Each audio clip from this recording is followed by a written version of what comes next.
Economics की इस class में अभी हम डिस्कस करने वाले हैं जिस टॉपिक के ऊपर बहुत ही महत्वपूर्ण टॉपिक है माइक्रो इकोनॉमिक्स के अंदर। और टॉपिक है पूर्ण प्रतियोगिता, एकाधिकार और एकाधिकारी प्रतियोगिता में क्या-क्या अंतर होते हैं।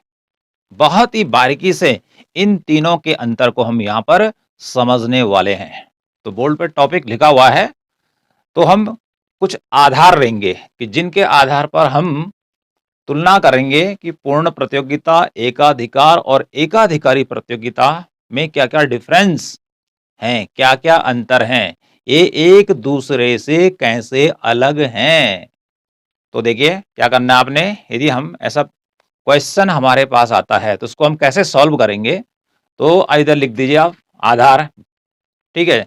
यहाँ पे लिखिए पूर्ण प्रतियोगिता, यहाँ पे लिखिए एकाधिकार और लास्ट में लिख दीजिए एकाधिकारी प्रतियोगिता और ऊपर टॉपिक आ जाएगा आपका पूर्ण प्रतियोगिता, एकाधिकार एंड एकाधिकारी प्रतियोगिता में अंतर। तो यहाँ पर देखिए जैसे आधार हमने लिए हैं बहुत सारे, ओके। इसी प्रकार से पूर्ण प्रतियोगिता की आपको परिभाषा नहीं आती है, विशेषताएं नहीं आती हैं, तो पूर्ण प्रतियोगिता की सारी बातें इसमें लिखी हुई हैं। ऐसा ही एकाधिकार आपको नहीं आता है, तो एकाधिकार की पूरी बातें इसमें लिखी गई हैं, वही एकाधिकार को बनाने वाली हैं। इसी प्रकार से एकाधिकारी प्रतियोगिता किसे कहते हैं, क्या फीचर हैं इसके, क्या कैरेक्टरिस्टिक्स है, विशेषताएं, लक्षण क्या हैं इसके, ये सारी बातें इसमें आती हैं। तो यही एकाधिकारी प्रतियोगिता को बनाती हैं। तो इस प्रकार से एक ही वीडियो के अंदर अर्थात इसी टॉपिक के अंदर, इसी लेक्चर के अंदर हम बहुत सारी बातों को यहीं पर समझ लेंगे और वो भी आसान से आसान भाषा में। तो देखिए आधार में अर्थात किन किन आधारों पे हम मानेंगे कि पूर्ण प्रतियोगिता, एकाधिकार और एकाधिकारी प्रतियोगिता एक दूसरे से अलग है या भिन्न भिन्न है। ओके, तो पहला आधार हमने लिया है नंबर 1 पे, क्रेताओं और विक्रेताओं की संख्या। ओके, पहला आधार है यहाँ पे क्रेताओं और विक्रेताओं की संख्या। तो पूर्ण प्रतियोगिता में क्या होती है, क्रेताओं और विक्रेताओं की जो संख्या होती है वो बहुत अधिक होती है, बहुत अधिक। लेकिन यहाँ पर ये नहीं कहा गया है कि कितनी अधिक होगी, एक कल्पना की गई है कि बाजार में क्रेताओं और विक्रेताओं की संख्या बहुत अधिक होती है, लेकिन ये नहीं बोला कि लाखों में, करोड़ों में, अरबों में, ऐसा कुछ नहीं है। तो पूर्ण प्रतियोगिता में क्रेताओं और विक्रेताओं की संख्या बहुत अधिक होती है, ठीक है। तो एकाधिकार में क्या होता है, एक विक्रेता, बेचने वाला एक होता है, क्योंकि एकाधिकार का अर्थ होता है कि जब बाजार में किसी वस्तु को बेचने वाला एक ही व्यक्ति होता है या एक आदमी होता है, एक कंपनी होती है, तो उसे कहते हैं एकाधिकार। तो एकाधिकार में विक्रेता अर्थात बेचने वाला एक होता है, जबकि उस वस्तु या उसकी वस्तु को खरीदने वाले क्रेता क्या होते हैं, अनेक होते हैं। ऐसा एकाधिकार में होता है। जैसे आप देखते हैं ये हमारा जैसे उत्तराखंड है, तो उत्तराखंड में जो बिजली देने का काम कर रहा है, पानी देने का काम कर रहा है जनता को, तो पानी देने वाला जल संस्थान है। इसी प्रकार से लाइट देने वाला कौन है, उत्तराखंड जल विद्युत निगम या यूपीसीएल है, ठीक है। तो हमें बिल कहाँ जमा करना पड़ेगा, वहीं जमा करना पड़ेगा, रेट बढ़ाएगा तो उसी से खरीदना है, अर्थात बेचने वाला एक ही है और खरीदने वाले सारे उत्तराखंड के हैं। तो इस प्रकार से बिजली बेचने वाला जो उत्तराखंड का विद्युत विभाग है वो एक है, अर्थात वो एकाधिकार की स्थिति में है। और हम जो खरीदने वाले हैं सारे उत्तराखंड के अंदर, वो क्या है, क्रेता है। तो इसमें क्या कहा गया है, एक बेचने वाला तो बिजली विभाग एक और खरीदने वाले अनेक, अर्थात पूरी जनता। तो एकाधिकार में यहाँ पर याद रखना है कि एक विक्रेता होता है और अनेक क्रेता अर्थात खरीदने वाले अनेक होते हैं। तो ये तो इनमें डिफरेंस हो गया, इसमें और इसमें। और इसमें क्या होता है, इसमें देखिए क्रेता और विक्रेता अधिक होते हैं, अर्थात एकाधिकारी जो प्रतियोगिता है, ये बाजार की कैसी स्थिति है, एक ऐसी स्थिति होती है, कहलाती है कि जिसमें जो खरीदने वाले और बेचने वाले होते हैं उनकी संख्या ज्यादा होती है, लेकिन पूर्ण प्रतियोगिता की तुलना में कम होती है, ठीक है। तो इसमें संख्या तो अधिक होती है लेकिन सीमित होती है। पूर्ण प्रतियोगिता में कल्पना की गई है सबसे ज्यादा यही होती है। तो एकाधिकारी जो प्रतियोगिता है यह भी अपूर्ण प्रतियोगिता का ही एक प्रकार है। और जो यह प्रतियोगिता का विचार जो दिया, ये दिया प्रोफेसर चैम्बरलिन ने। ओके, तो इस प्रकार से हमने पहला आधा लिया क्रेताओं और विक्रेताओं की संख्या को लेकर, किस मार्केट में कितनी होती है, इसमें कितनी होती है और उसमें कितनी होती है। तो ये बात तो हो गई क्लियर। दूसरा देखिए, दूसरा नंबर है वस्तुएं। ठीक है, इसके सामने है पूर्ण प्रतियोगिता में क्या होता है, वस्तुएं समरूप होती है, एक समान होती है। माना लक्स का साबुन है, तो पूरे बाजार में यदि बिक रहा है तो उसका रंग रूप गुण जो भी होगा, उसका रैपर एक जैसे होगा पूरे मार्केट के अंदर। ओके, चाहे वो पूरे उत्तराखंड में बिक रहा है और चाहे वो यूपी से लेकर पूरे इंडिया के अंदर बिक रहा है, एक समान होगा। ओके, समरूप। एकाधिकार भी में भी एक समान ही वस्तु होती है। क्यों होती है एक समान? क्योंकि बेचने वाला एक है, बेचने वाला एक है। जैसे हमने कहा उत्तराखंड में जो यूपीसीएल है, उत्तरांचल पावर कॉर्पोरेशन लिमिटेड, वो बिजली को बेचता है, तो बिजली की जो शकल होगी एक समान ही होगी भाई। ठीक है, ये तो उदाहरण दे रहे हैं, बिजली की बात कर रहे हैं। तो एकाधिकार में जो वस्तु बेची जाती है वो कैसे होती है, वो भी एक समान होती है। क्यों होती है? कि बेचने वाला एक ही है और खरीदने वाले क्या अनेक है। तो यहाँ भी समरूप होती है। समरूप का मीनिंग भी यही होता है कि एक समान होती है। ओके, तो यहाँ भी एक समान होती है। लेकिन एकाधिकारी में क्या होता है, वस्तुएं बाजार में क्या होती हैं, एक जैसी नहीं होती हैं, अलग अलग होती हैं। मतलब हमारी एक ही आवश्यकता को पूरा करती हैं। तो इसलिए लिखा है वस्तु विभेद, अर्थात वस्तुएं क्या होती है, अंतर होता है। जैसे साबुन है भाई, लक्स के साबुन से नहाओ, ठीक है, चाहे डब के साबुन से नहाओ, ठीक है, चाहे सिंथॉल से नहाओ, चाहे लिरिल से नहाओ, ठीक है, क्या किसी अन्य साबुन से नहाओ, तो देखो अंतर है प्रत्येक में। अर्थात उसका रैपर अलग है, उसका गंध सुगंध सब चीज अलग अलग है। ओके, तो इस प्रकार से एकाधिकारी प्रतियोगिता में वस्तु विभेद, वस्तुएं क्या होती हैं, भिन्न भिन्न होती हैं, लेकिन काम एक ही करती हैं। जैसे टीवी भी इसका उदाहरण है। टीवी बनाने वाली कंपनियां अलग अलग हैं, अलग अलग हैं, लेकिन उनका देखेंगे आप ढांचा, ठीक है, स्ट्रक्चर बाहर का अलग अलग है। कार बनाने वाली भी कंपनियां ज्यादा नहीं है, पर लेकिन हैं, एकाधिकार से तो ज्यादा ही है, लेकिन कारें क्या उनकी अलग अलग ब्रांड की हैं। ऐसा नहीं कि मारुति की कार से मिलती हुई दूसरी का टाटा की कार आ गई, नो नो नो, कार अलग होगी। तो इसी प्रकार से एकाधिकारी प्रतियोगिता में क्या होता है, वस्तु विभेद होता है। वस्तुएं भिन्न भिन्न होती हैं, एक समान नहीं होती हैं। लेकिन यहाँ कहा एक समान यहाँ भी होती है, एक समान भी होती है। तो ये आधार हो गया वस्तुओं की समानता को लेकर। तीसरा आधार, ठीक इसके सामने एरो बना रखा, कीमत। पूर्ण प्रतियोगिता में क्या होता है, या पूर्ण प्रतियोगी जो बाजार है उसमें वस्तु की कीमत पूरे मार्केट के अंदर एक होती है। मार्केट के अंदर माना वस्तु की कीमत 5 रुपया है, तो 5 ही रुपये मिलेगी पूरे मार्केट में। पूरा मार्केट का मतलब अर्थशास्त्र में क्या होता है, ऐसा मार्केट नहीं है कि आपका छोटा सा मार्केट लिए मेरठ मार्केट हो गया, आपने कह दिया जोधपुर मार्केट हो गया, आपने कह दिया पटना मार्केट हो गया, ऐसा नहीं होता यहाँ। यहाँ तो ये होता है कि वस्तु कहाँ तक, इसका क्षेत्र कहाँ तक बिक रही है। पता चला कि लक्स का साबुन तो पूरे इंडिया में बिक रहा है, तो ये पूरा बाजार हो गया उसका। तो एक समान अर्थात कीमत क्या होती है, पूर्ण प्रतियोगिता में जो भी वस्तु बिकती है उसकी कीमत क्या होती है, एक समान होती है, एक ही कीमत होती है। ओके, लक्स का साबुन चाहे यहाँ बिके, ठीक है, उत्तराखंड में बिके, चाहे बद्रीनाथ में बिके, चाहे देहरादून में बिके, मेरठ में बिके, हैदराबाद में बिके, असम में बिके, कोच्चि में बिके, एक ही प्राइस पे बिकेगा, ऐसा मान लिया जाता है। ठीक है, एक प्राइस होगा। एकाधिकार में क्या होता है, क्योंकि वस्तु को भेजने वाला क्या होता है, एक होता है, तो वह प्राइस क्या करता है, वस्तु को एक जैसा प्राइस पर नहीं बेचता मेरे भाइयों। क्या करता है, वो अलग अलग प्राइस पे बेचता है। वो देखता है कि जहां पर उसकी वस्तु की ज्यादा डिमांड है तो वहां पर महंगा बेचेगा, और जहां पर देखेगा उसकी वस्तु की कम डिमांड है अलग बाजार में, तो वहां पर वस्तु की कीमत अलग रखेगा। तो यहाँ पर वह अर्थात जो एकाधिकारी होता है, वस्तु को बेचने वाला, जिसके पास राइट है या वो वस्तु को उत्पादन करने वाला है, सरकार ने उसको लाइसेंस दे रखा है, किसी भी रूप में वो एकाधिकार प्राप्त कर सकता है, तो वह क्या करेगा, यहाँ कीमत एक समान होगी। एकाधिकार में कीमत क्या होती है, वस्तु की अलग अलग होती है।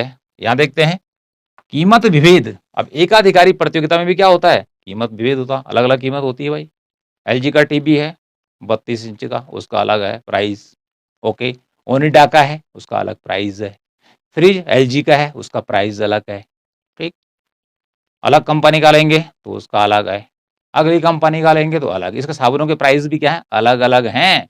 तो इसे कहेंगे कीमत विभेद या मूल्य विभेद। अर्थात एकाधिकारी प्रतियोगिता में एक ही वस्तु की अर्थात एक जैसी वस्तु की कीमत अलग अलग होती है। हमाम की टिकिया 100 ग्राम की है, उसका कीमत अलग। लाइफ बॉय की उतनी ही वजन की अलग, डब की उतनी वजन की अलग, वस्तु विभेद। ओके, तो एक चीज में रखना है। ओके, कि एक समान क्या होती है, कीमत होती है पूर्ण प्रतियोगिता में वस्तु की, एकाधिकार में वस्तु की कीमत क्या होती है, अलग अलग होती है। ठीक है, इसी प्रकार से एकाधिकारी में कीमत विभेद होता है, विभिन्न प्रकार की वस्तुएं होती हैं और उनकी कीमत क्या होती है, अलग अलग होती है।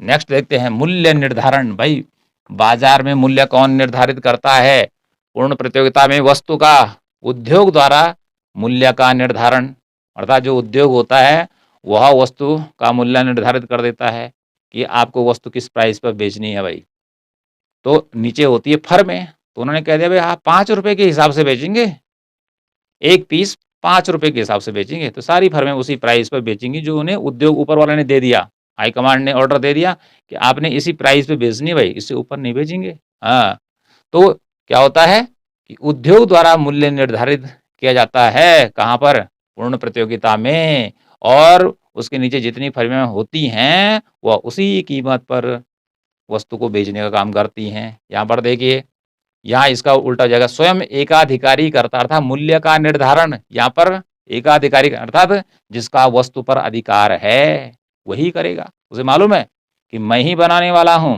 तो मूल्य मैं निर्धारण करूंगा भाई।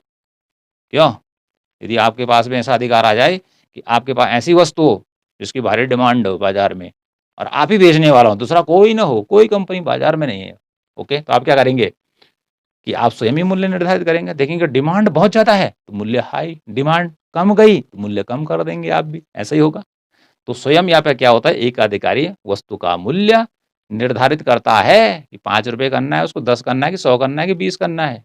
ठीक है, ये 500 करना है कि 5000 करना है, ये डिपेंड करेगा एकाधिकार के ऊपर। ठीक है, एकाधिकारी क्या होगा, एक व्यक्ति हो सकता है, एक कंपनी हो सकती है, एक फर्म हो सकती है। ओके, ये सरकार का कोई भी विभाग हो सकता है।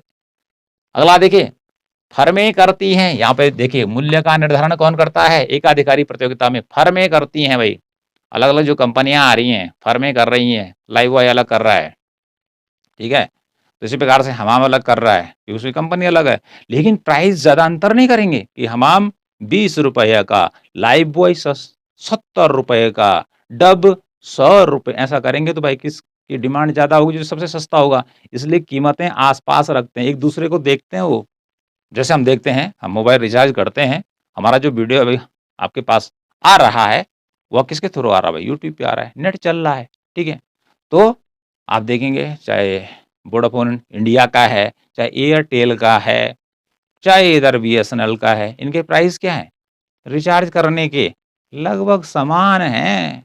ठीक है, ऐसा थोड़ी कि एक बहुत ज़्यादा कर देगा, रिलायंस जियो ने बहुत हाई कर दिया तो बिकेगा नहीं, उसने सबसे नीचे कर दिया पहले। ठीक है, फ्री में, तो उसकी डिमांड बढ़ गई। तो देखिए, फर्में वस्तु का जो मूल्य है वो स्वयं निर्धारित करती हैं, किसमें, एकाधिकारी प्रतियोगिता में, लेकिन वो देखती हैं कि हमाम वाले का कितना है, हमाम वाला देखेगा लाइफ बॉय वाले का कितना है, आस-पास ही रखेंगे क्योंकि उनको तो बाजार में बेचना है और पैसा कमाना है। तो आप इसको याद रखेंगे, फर्में करती हैं किसमें, एकाधिकारी में मूल्य निर्धारण, पूर्ण प्रतियोगिता में उद्योग करता है, एकाधिकार में स्वयं एकाधिकारी करता है और उधर फर्में करती हैं भाई। नेक्स्ट 5th नंबर पर विज्ञापन।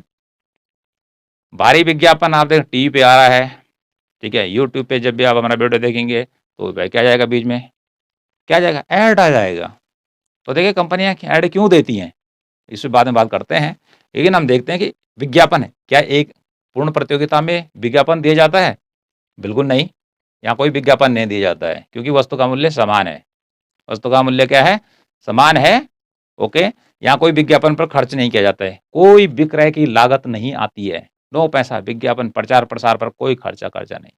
ठीक, अब इधर देखते हैं क्या एकाधिकार में भी ऐसा होता है, नहीं, विज्ञापन मात्र सूचनाप्रद होता है, क्यों, सूचना देना होता है कि हमारा सामान यहाँ पहुंच गया है, इतनी तारीख से आप ले सकते हैं, इतना ही सूचना चिपका दी जाएगी कहीं। ठीक है, आजकल कंप्यूटर का जमाना है, चिपका दिया, यह मिलने वाला है। लेकिन ऐसा नहीं कि बड़े बड़े बोल्ड कटआउट लगा दिए, लाखों रुपए का प्रचार हो रहा है, यूट्यूब पर हो रहा है, फेसबुक पर हो रहा है, टीवी पे हो रहा है, जितने चैनल आ रहे हैं सब पे। लेकिन यहाँ विज्ञापन मात्र सूचनाप्रद होता है। ठीक है, सूचनाप्रद नोटिस लगा दिया जाता है कि वस्तु आ गई है भाई, आप ले लो, तो लोगों को जरूरत है, उन्हें मालूम है कि बेचने वाला तो एक ही है, तो दौड़ पड़ेंगे। ओके, तो यहाँ सूचना अर्थात विज्ञापन पर पैसा खर्च नहीं किया जाता भाई एकाधिकार में, यहाँ भी नहीं किया जाता है। लेकिन यहाँ देखिए, यहाँ लिखा है एकाधिकारी में भारी विज्ञापन अर्थात प्रचार प्रसार पर एकाधिकारी प्रतियोगिता में बहुत पैसा खर्च करती हैं कंपनियां। टीवी पर जितने ऐड आते हैं वो एकाधिकारी प्रतियोगिता के उदाहरण हैं, जितनी कंपनियां दे रही हैं। यूट्यूब पे आ रहे हैं, मतलब सोशल मीडिया के प्लेटफॉर्म पे जितने भी ऐड आ रहे हैं कंपनियों के अलग अलग हैं। ठीक है, किस लिए कर रही हैं कि उनके जैसी अन्य कंपनियां भी तो वस्तु बना रही हैं, तो इसलिए दे रही हैं, हमें खरीदो भाई, हमारे कपड़े खरीदो, हम सबसे अच्छे हैं। ठीक है, तो इसलिए विज्ञापन पर खर्च कर रहे हैं लाखों रुपए। इसलिए क्या होता है, हर वस्तु महंगी हो जाती है।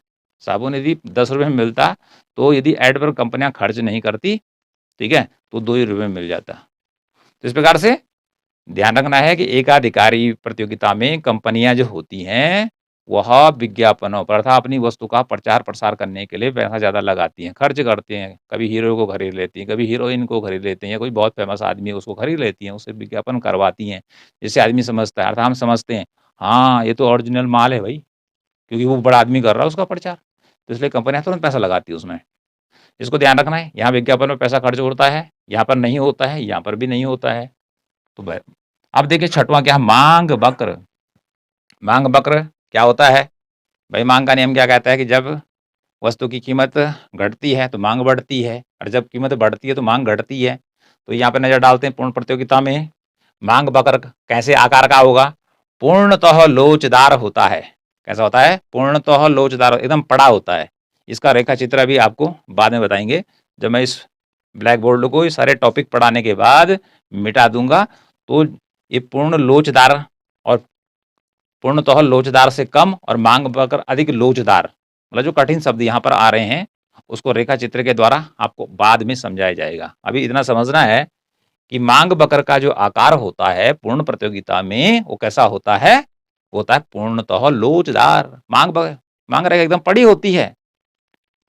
क्यों होती है? कि कीमत एक है, कीमत 5 रुपए है, आप चाहे आप 10 खरीदो, चाहे 20 खरीदो, 50 खरीदो, चाहे 5 खरीदो, कीमत एक ही रहेगी। इसलिए मांग वक्र पड़ा होता है, जिसे पूर्णतः लोचदार मांग वक्र कहते हैं। ओके, इधर पढ़ेंगे पूर्णतः लोचदार से कम होता है, एकदम पड़ा नहीं होता है, थोड़ा सा क्या होगा, ढालू होगा।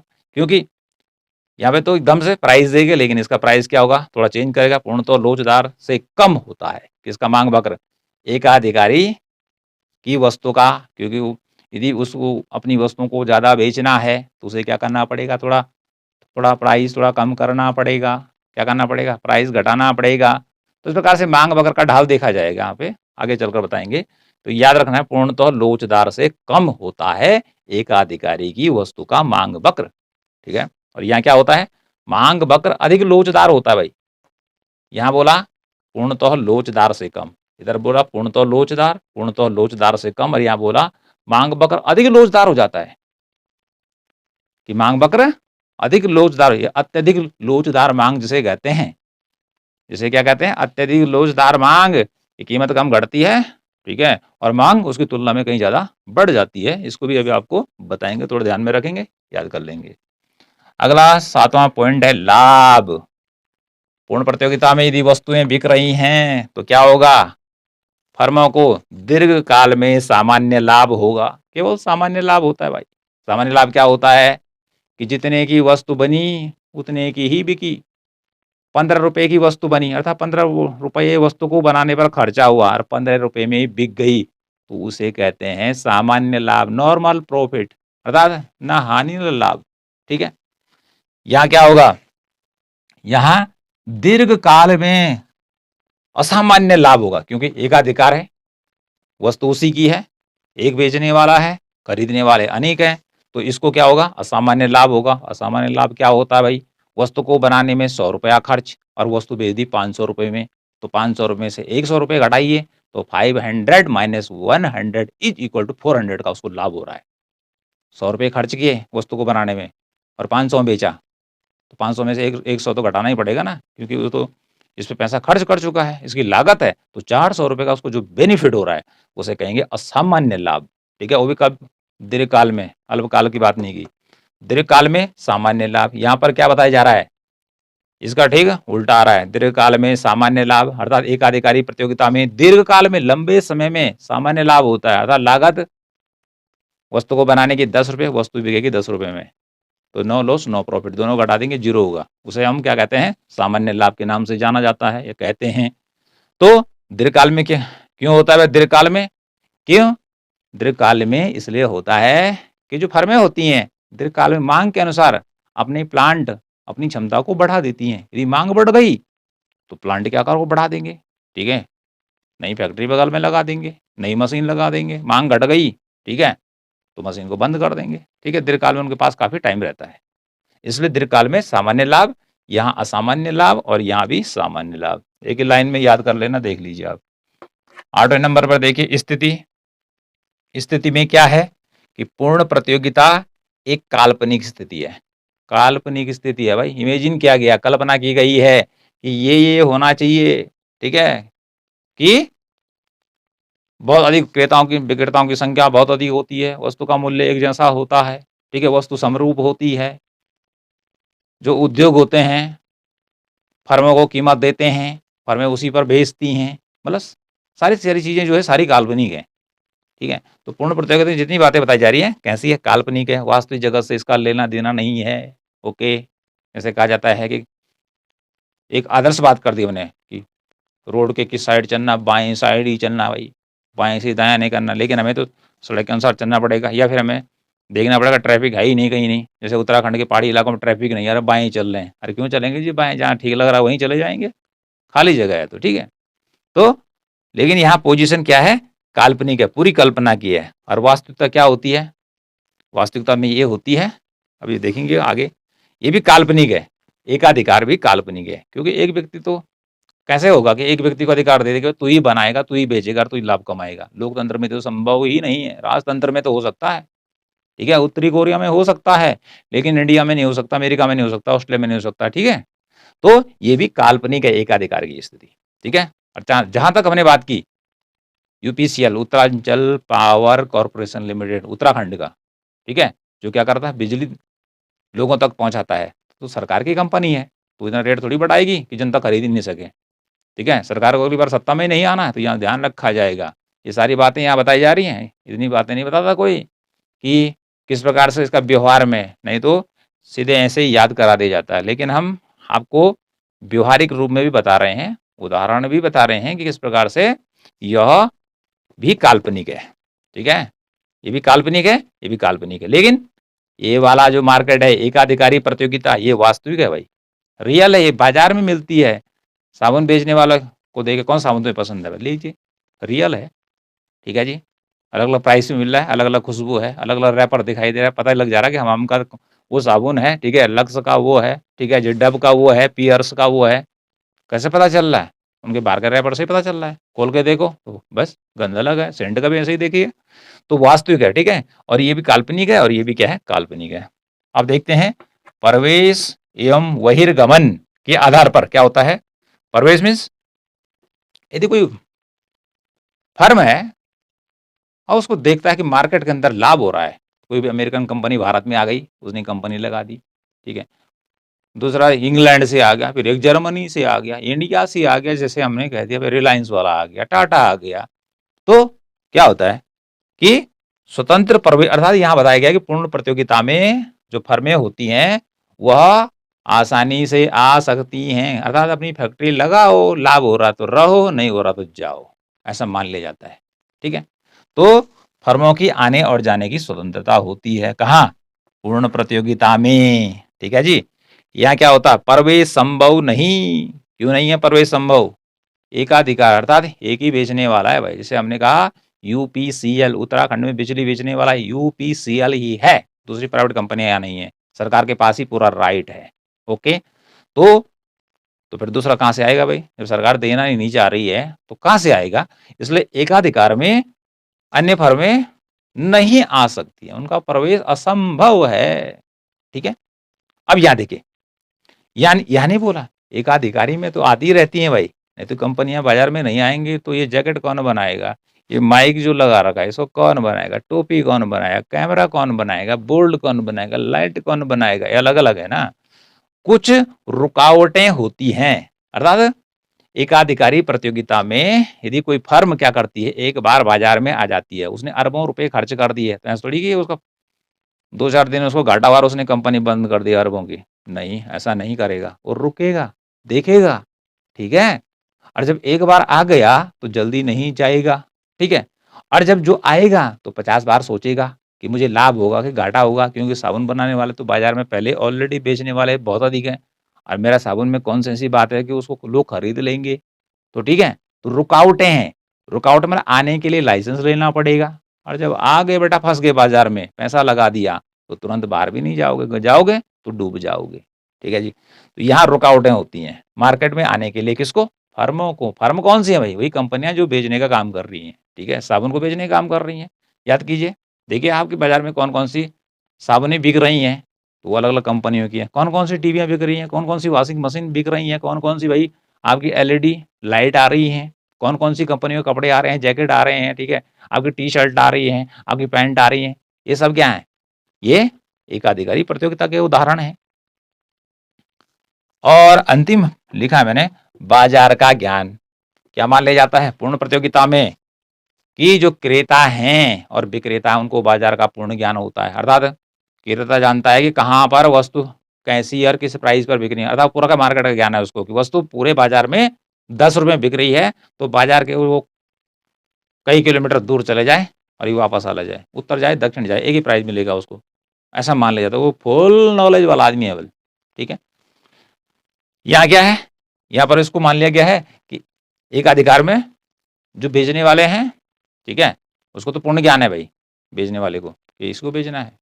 लेकिन दूसरा क्रेता उसको अपूर्ण ज्ञान है, ठीक है? उसको अपूर्ण ज्ञान का मीनिंग है कि एक ही है भैया, तो लेना है तो लेना ही है, करना क्या है, ठीक है? अब ज्ञान रखें भी तो ज्ञान तो किसी काम का है नहीं, ठीक है? बिजली चली जाएगी हमारे यहाँ, जैसे अभी मैं आपको पढ़ा रहा हूँ, रिकॉर्डिंग हो रही है, अरे बिजली चली गई, तो देने वाला तो एक ही भाई, रोज़ ना काट देगा तो नहीं होगा रिकॉर्ड, ओके? और अपलोड भी नहीं होगा।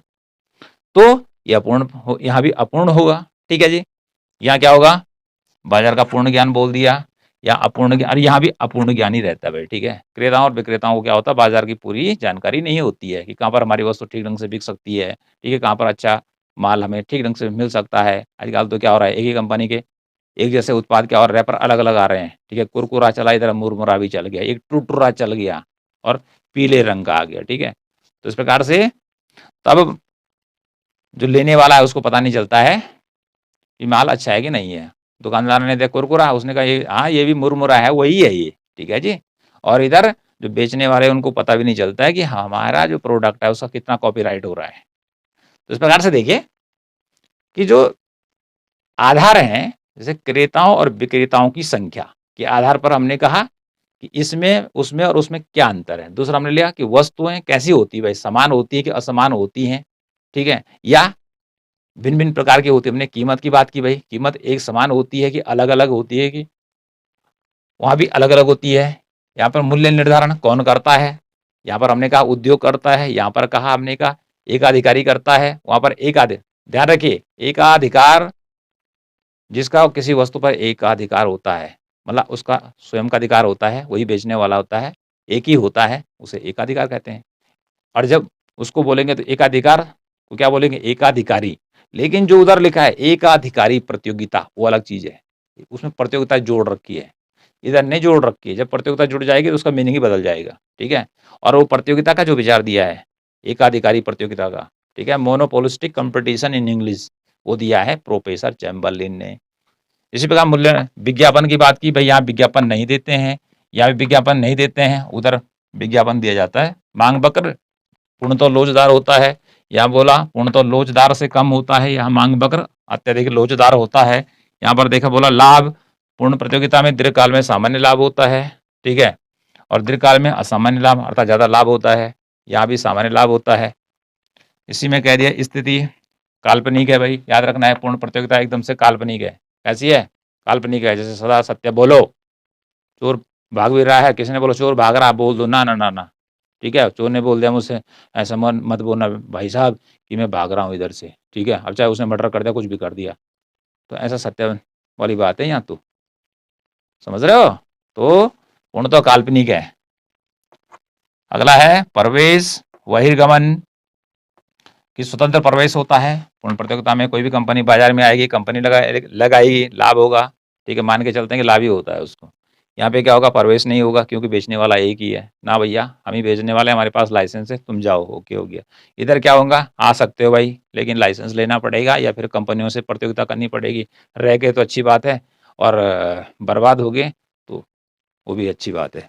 इसी प्रकार से देखिए बाजार का ज्ञान पूर्ण प्रतियोगिता में मान लिया जाता है कि जो क्रेता विक्रेता हैं, जो खरीदने वाले हैं, जो बेचने वाले हैं, उनको सबको ज्ञान है भाई बाजार का, कि वस्तु किस प्राइस पे मिल रही है, कैसी क्वालिटी है उसकी, ठीक है, उसका रंग रूप आकार गुण गंध सुगंध क्या क्या है, सारी चीजें उनको पता है, ऐसा मान ले जाते हैं। ये तो सर्वज्ञानी है, मतलब समझ लीजिए पूर्ण प्रतियोगिता में जो बातें हैं ये सर्वज्ञानी है। कौन? बेचने वाला भी और खरीदने वाला भी, ठीक है, दुकानदार भी और हम भी, सब मान लेंगे तुम परफेक्ट है एकदम से।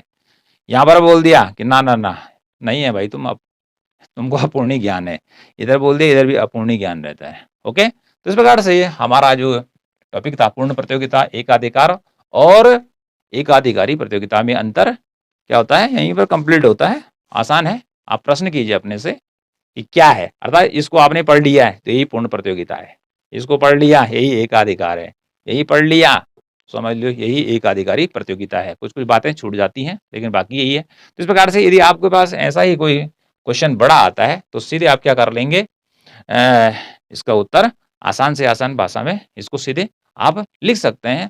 और इससे भी ज़्यादा आप एक्सप्लेन करना चाहते हैं तो बहुत सारी बातें हमने इस वीडियो के अंदर बताई, तो आप उसको कर सकते हैं। अब रह गए हमारे एक पॉइंट ये वाला कि मांग वक्र कैसा होता है। यहाँ पर बोला पूर्ण तो लोचदार, ठीक है, यहाँ पर बोला पूर्ण तो लोचदार से थोड़ा कम बताया, और मांग वक्र अधिक लोचदार होता है। तो इसके लिए हम क्या करते हैं, यहाँ पर एक डायग्राम अर्थात 1 2 3 डायग्राम की मदद लेते हैं कि इस प्रकार से इनकी मांग की वक्र की लोच होती है, मांग वक्र का आकार कैसे होता है, पूर्ण तो लोचदार कैसे होता है, कम लोचदार कैसे होता है, अधिक लोचदार कैसे होता है। अभी पहले मैंने आपको बताया था कि पूर्ण प्रतियोगिता, एकाधिकार और एकाधिकारी प्रतियोगिता में जो फर्म का मांग वक्र है, जो वस्तुएं वो बेचते हैं उनका जो ढाल होता है वो क्या होता है, अलग अलग होता है। तो इसके लिए हमें 1 2 3 3 डायग्राम पर हम समझेंगे कि किस प्रकार से पूर्ण प्रतियोगिता में मांग वक्र पूर्णतः लोचदार होता है। तो पूर्णतः लोचदार कैसे होगा भाई, देखिए, क्योंकि पूर्ण प्रतियोगिता की हम बात कर चुके हैं, कीमत क्या होती है, एक समान होती है। हमने मान लिया कि 5 रुपया है, तो यहाँ से आपने क्या करना है, एक लाइन सीधे ऐसे ड्रॉ करनी है, ठीक है जी। तो इस प्रकार से पड़ी लाइन होगी, तो ऐसी जो लाइन होती है पूर्णतः लोचदार मांग की होती है, ठीक है जी। कैसे होती है, तो ये कौन सी है, डिमांड कर्व हो गया। अब कैसे होती है देखिए, यहाँ पर देखिए, यहां से लेकर और यहां तक प्राइस कितना है, 5 रुपया है, तो डिमांड कितनी है, ओ से लेकर क्यू है, कीमत 5 ही रुपए रहती है, मांग बढ़कर कितनी हो जाती है, Q1 लिखेंगे, मतलब इतना बढ़ जाती है। और यदि कीमत उतनी रहती है, हो भी सकता है कि क्या उसका नाम ये पीछे भी आ सकता है, और मांग घट के क्या हो जाती है, पीछे हो जाती है, लेकिन कीमत अपनी जगह वैसे ही रहती है। इसलिए ये रेखा एकदम से कैसी होती है, इसी रेखा के अर्थात एक्स अक्ष के समांतर पड़ी रेखा होती है। तो पूर्ण प्रतियोगिता में एकाधिकारी का जो मांग वक्र होता है, ये डी पड़ी जो रेखा है, ये कैसी है, पूर्णतः लोचदार है। कैसी है, पूर्णतः लोचदार है। ओके, अब देखेंगे एकाधिकार में क्या बोला, पूर्णतः लोचदार से कम होती है। लेकिन यहां पर हमें क्या करना पड़ेगा, इस प्रकार से देखिए, ऐसी नहीं होगी, यहां पर इस प्रकार से जाएगा, एक होगा, इस पे लिखा जाता है ए आर, क्या लिखेंगे आप इस पे, ए आर, ये फर्म का मांग वक्र होता है, ठीक है, इस प्रकार का ढाल होता है। और इससे नीचे होता है एम आर, ए आर का अर्थ है औसत आय और ये है सीमांत आय, एवरेज रेवेन्यू, मार्जिनल रेवेन्यू। तो ये वाला देखिए, इसका ढाल कैसा है, ये तो लोचदार है, तो ये तो पूरा पड़ा है, लेकिन यहाँ क्या हो रहा है, यहाँ पे देखिए, इसको मैं यहाँ मिलाता हूँ, माना बात यहाँ प्राइस है, तो कितना बेचेगा, इतना बेचेगा, ठीक है। यदि प्राइस क्या करता है, वो 5 से घटाकर 3 रुपये कर देता है, तो यहाँ इसकी डिमांड कितनी बन जाएगी, ये थोड़ा और आगे बढ़ जाएगा, अर्थात कीमत घटाने से वस्तु की मांग बढ़ जाएगी। तो एक अधिकारी क्या करता है, कीमत को घटाना पड़ेगा उसको, यदि अपनी वस्तु की मात्रा को ज़्यादा बेचना है। तो इस प्रकार का जो मांग वक्र होगा एकाधिकार प्रतियोगिता में, वो क्या होगा, कम लोचदार होगा, ठीक है। इसका ढाल इस प्रकार से नीचे की तरफ होगा। एकाधिकारी प्रतियोगिता में क्या होता है, कि जो फर्म का मांग वक्र होता है वो क्या होता है? अत्यधिक लोचदार होता है। ये बोला, क्या होता है? अत्यधिक लोचदार होता है, अर्थात कम लोचदार से अधिक होता है। अधिक होने का अर्थ क्या है? सीधी सी बात है, इसको थोड़ा सा इसका ढाल कम करिए, ये हो गया AR एवरेज रेवेन्यू, और इसके नीचे बना दीजिए MR, ठीक है। तो ये फर्म का क्या हो जाएगा? मांग वक्र होगा। सेम ऐसे बताएगा कि माना बात यहाँ पर 10 रुपया है, 10 रुपये मांग कितनी है भाई? कितनी है? 10 रुपये 10 ही है, ठीक है। घटा देता 5 रुपये, यहाँ मिला दीजिए, इसको नीचे करिए, कितनी मांग बढ़ जाएगी? 20 बढ़ जाएगी। क्या होगा? अधिक लोचदार होगा, ठीक है। इसका ढाल ज्यादा है और उसका ढाल क्या है? कम है, ठीक है। और इस पे देखिए ये पूर्णतः लोचदार है, तो इस प्रकार रेखा चित्र आप क्या करेंगे? बनाएंगे। लेकिन यहाँ पर देखिए, यहाँ दो चीजें देखी जा रही, AR MR। तो AR के नीचे आता है MR, AR के नीचे जो लाइन हमने ड्रॉ की सीधे इसके नीचे आएगी, ऊपर मत बना देना आप, उल्टा। यहाँ भी AR अर्थात जो औसत रेवेन्यू है, यही फर्म का मांग वक्र होता है, चाहे एकाधिकार है चाहे एकाधिकारी प्रतियोगिता में है। तो आज हमने आपको क्या बताया? आज हमने आपको बताया कि पूर्ण प्रतियोगिता, एकाधिकार और एकाधिकारी प्रतियोगिता में क्या अंतर होता है। सारे अंतरों के बारे में डिटेल में बताइए। अब इनको लिखिए भाई, इनको लिखिए, याद करिए और इन रेखा चित्रों को बनाइए आप इनको, ठीक है। इनको बारे में हम पहले भी बता चुके हैं। माइक्रो इकोनॉमिक्स में प्लेलिस्ट में बहुत सारे वीडियो पड़े हैं, मैक्रो इकोनॉमिक्स में बहुत सारे वीडियो हैं, इंडियन इकोनॉमी में है, स्टैटिक्स में है, अलग भी मैंने वीडियो अपलोड कर रखे हैं, उनको देखिए, पढ़िए, ठीक है। तो उससे क्या होगा? पढ़ने से ज्ञान बढ़ेगा भाई, और ज्ञान बढ़ेगा तो फिर आपको कंपटीशन में, आपकी जो भी परीक्षा है उसमें आपको एकदम से फायदा पहुंचेगा। फायदा पहुंचेगा, लेकिन कब पहुंचेगा? कि जब हम इसको प्रॉपर ढंग से एक तरफ से पढ़ना शुरू करेंगे और याद करेंगे 100% मेहनत के साथ।